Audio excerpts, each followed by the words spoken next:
My first encounter with Christ that I recall occurred in the fall of 1983. My wife and I had recently experienced the birth of our first child, and she came up to me and she posed this question to me. What are you going to tell our son when he asks us why you don't attend Mass with us? Now, Sue had been asking me to go to Mass with her since we were married nearly 4 years prior. I was leery, believing that this was one more opportunity for Sue to convince me to attend Mass. What was it that prevented me from embracing my call from God? Mostly feelings of fear and unworthiness. I felt fearful because I didn't know what to expect, and I prided myself on my ability to plan and to be prepared. My life up to that point had been a series of successes, and I was afraid of failure. I felt unworthy because I was experiencing and encountering this mysterious concept of religion that I had little spiritual awareness and faith. I was a doubting Thomas. If I couldn't smell it, taste it, see it, hear it, or prove it scientifically, why would I believe it? Getting back to Sue's question, I didn't have a good answer for her. So after squirming for a few minutes, I said, okay, I will go with Mass too, but I'm not going to become Catholic. Well, God must have laughed, because about a year later, I entered the RCIA experience, and in 1985, I was baptized, confirmed, and received Holy Eucharist as a new Catholic. After responding yes to my encounter with Christ in 1983, something in me was being transformed. And this leads me to today's readings.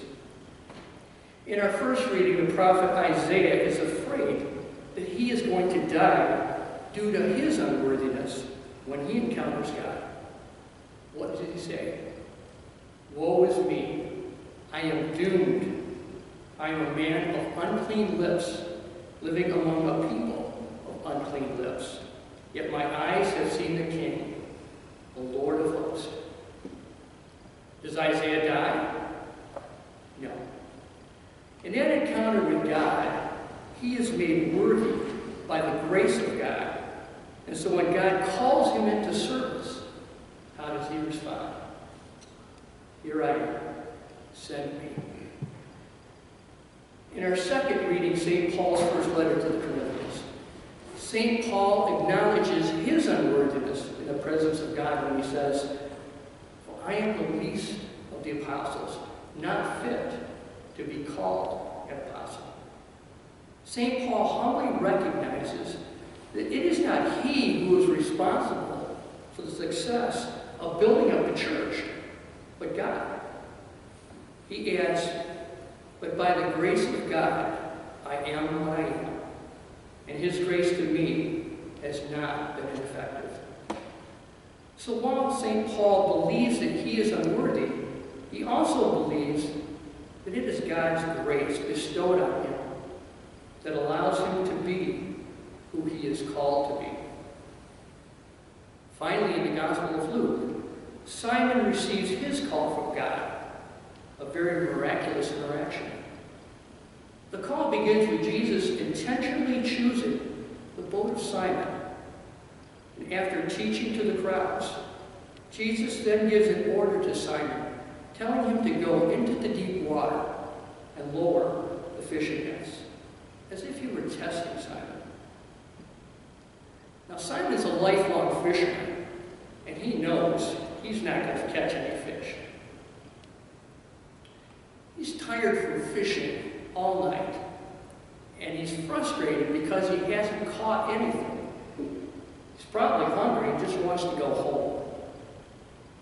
Yet he obeys the command of Jesus, who had recently healed his mother-in-law, and he experiences another miracle. And how does Simon react? Luke's Gospel tells us, Simon Peter saw this. He fell at the knees of Jesus and said, "Depart from me, Lord, for I am a sinful man. Simon felt afraid and unworthy in the presence of Jesus, who he identifies as his Lord.